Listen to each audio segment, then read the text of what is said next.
طرف ها به این باشه که راه حل در افغانستان راه حل نظامی است. ما هم آمادگی نظامی خود را در جمع مجاهدین، به مشوره مجاهدین، به حمایت مردم مسلمان افغانستان و در زیر چتر حمایت علما برای تطبیق شریعت و آوردن نظام واقعی اسلامی که خواست شهدا و مجاهدین ما بود، انشالله آمادگی خود میگیریم بخیر.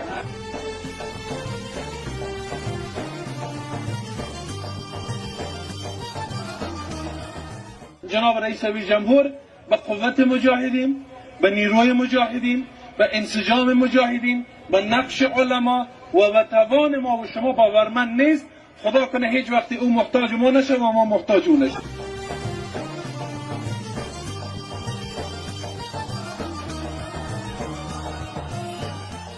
خارجی ها در حال خروج هستند. جنگ و ادامه خونریزی هیچ بهانه دیگه پیش خود نمی داشته باشه. مجاهدین آماده فداکاری است.